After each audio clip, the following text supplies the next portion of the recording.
Yeah, we're good. We're filming. We're rolling. Oh, we're rolling? Yeah. All right, awesome. So we're starting. So thank you all for coming. My name is Joseph Sewell. And this is my defense for my senior thesis. It is a spoken word poetry project titled Standpoint, Black Queer Southern Revelations. So as you guys may or may not be aware, Prince died yesterday, unfortunately. And I spent the past 2 days, like, literally in tears, listening to Prince, because apparently the only place you can find his music is on Spotify, or not Spotify, on Tidal right now, because he was in with Tidal, and Warner Brothers, that was a whole to-do, but that's aside from the point.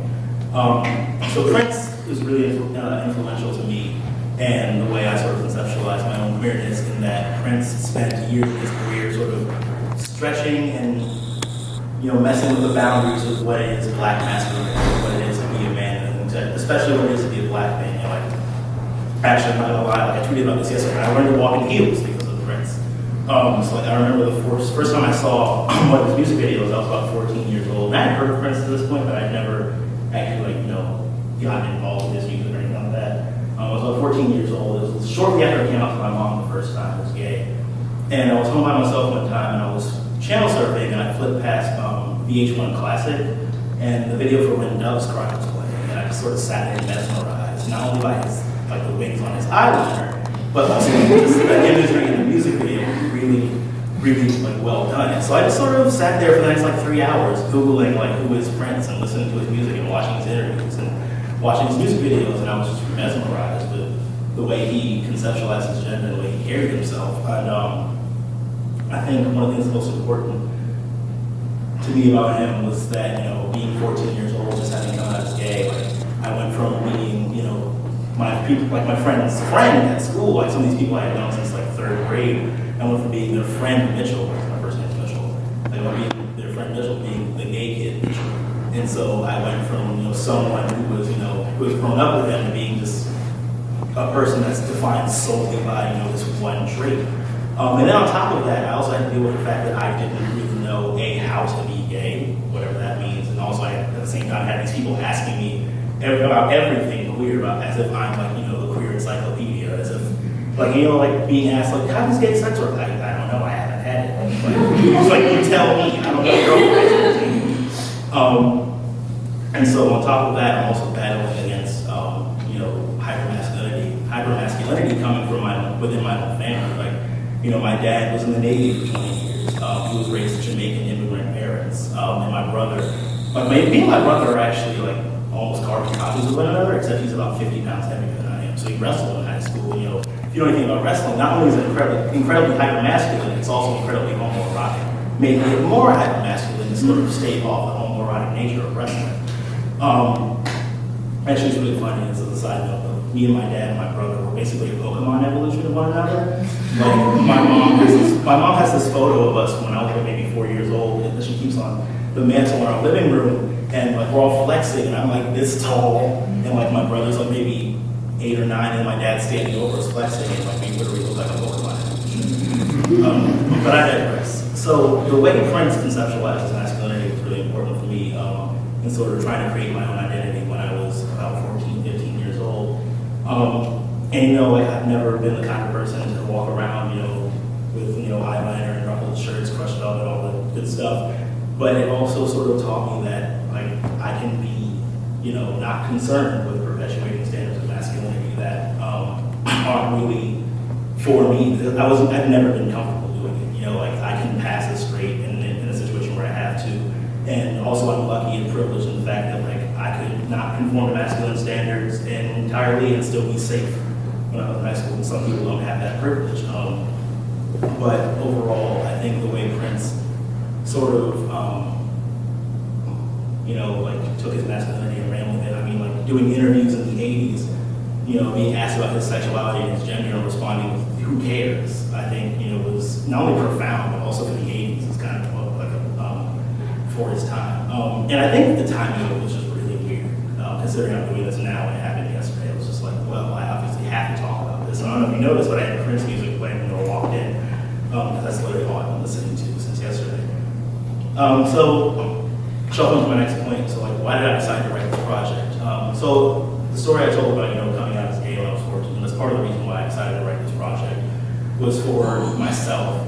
In a lot of ways, it was sort of me trying to make sense of who I was way back then in conjunction with who I am now. Because I'm 21 years old now, thank God. And I am not the same person I was when I was 14. I'm not going to be the same person in 5 years from now, let alone 2 years from now.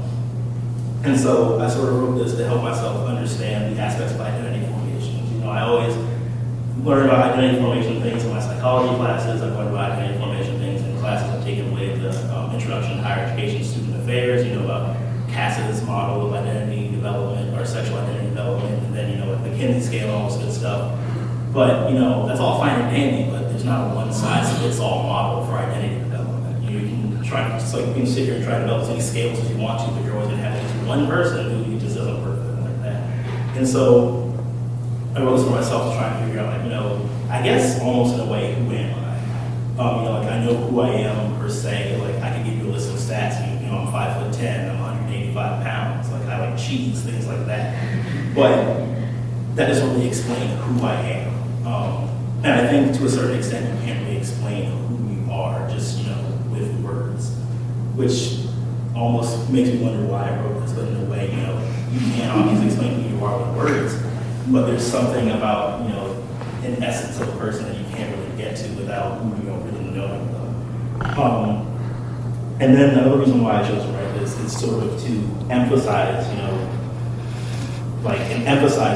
the fact that you can't be queer and be black at the same time. It's a really novel concept, but, it is possible. I'm standing right here. It actually makes me think of this. I went to the National Young Feminist Leadership Conference this past spring break in Washington, D.C., and I'll tell the story, some of y'all know the story, but they had caucus spacing at one point where you had breakout sessions. A caucus space is where you have people who all have a certain identity aspects in common, and they sort of group themselves together, and then they, will sort of talk about, issues and things related to that identity in a way that they can be open and candid without having to worry about, we have to bite our tongue because, the oppressor is in the room. So they had caucus spacing, and I noticed when I first opened the program, the first day of the conference, they had a caucus space for LGBTQ feminists, they had a caucus space for feminists of color, but there was no caucus space for both. So once again, here I am, like, oh great, I get to be queer or I get to be black, but I can't be both. End of that story, I split my time between the two. I can talk about that later if you decide to ask about it. But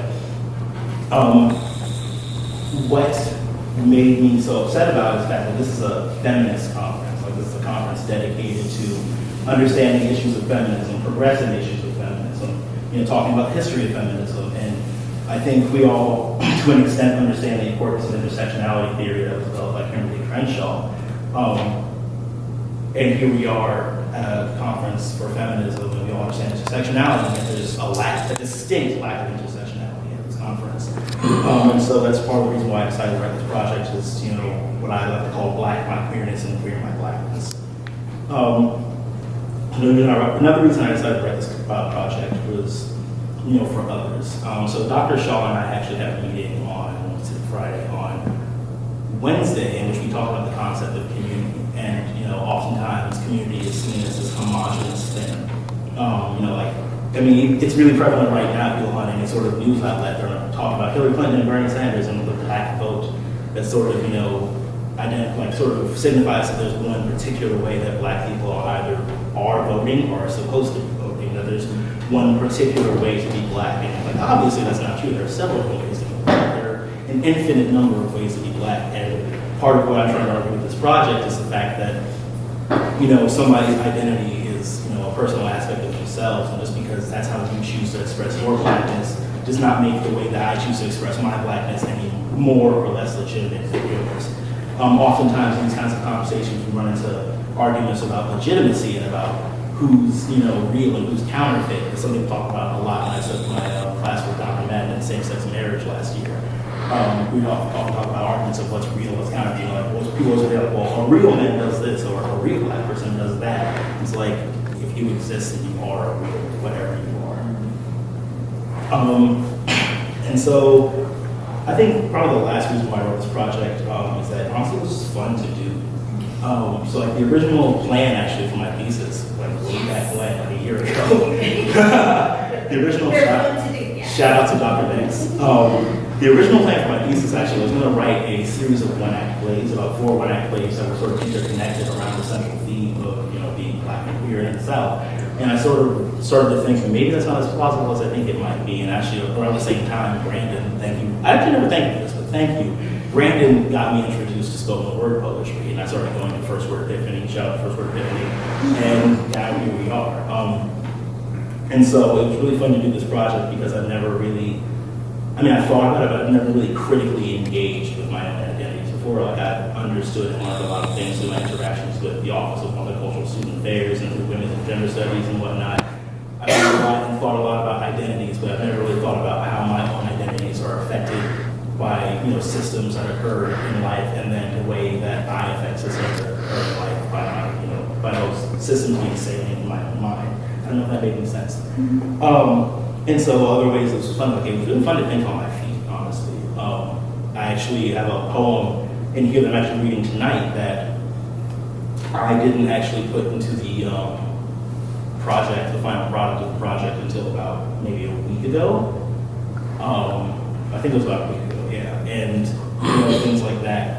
Doing exercises with Dr. Madden, who actually is the first poet laureate of Columbia, South Carolina. So I'm very honored to have him, but Alan's the director, so thank you for that. Being able to do exercises with him where he gives me like 8 minutes and gives me like, write down a physical concept and write down an abstraction, and gives me 8 minutes to write a poem, and I'm just like, sometimes it's good, sometimes it's not. And then honestly, I just sort of felt my own growth, both as a person doing this project and as a poet. Even standing up here right now, I was incredibly nervous when I first stood up here to talk in front of you guys, and now the nerves are like all gone, dissipating into the ether wherever they may be. And I don't think that's something I could have said about a year ago, or even last semester when I first started doing spoken poetry. So yeah, thank you guys for being here. So that's enough about that. If you guys have any questions about that, there will be a Q&A portion at the end of tonight's performances where you can ask as many questions as you'd like about tonight. A few things I just want to put out there. I like to curse. I like to curse. I like to say controversial things in my poems. So at some point you might hear something that might make you uncomfortable. Personally, my personal philosophy, if I'm not making you uncomfortable, then I'm not doing my job. Also, if you could refrain from using your cell phones, if you have to take a call, step out, all that good stuff, and also refrain from talking while artists are performing. So tonight the way it's going to go, we're going to have 6 poems from me and then 4 poems from my people in First Word Epiphany. The reason I wanted them here is because not only do they help inspire this project, but they also have been helping me just develop myself as a poet since I first started working with them. And then after the 5th poem, we're going to have a 10 to 15 minute intermission. The bathrooms are on the 1st floor, so it's a water cooler. I just want to let you guys know. And then I'll just have questions at the end. So let's get into this. Let's get into poetry.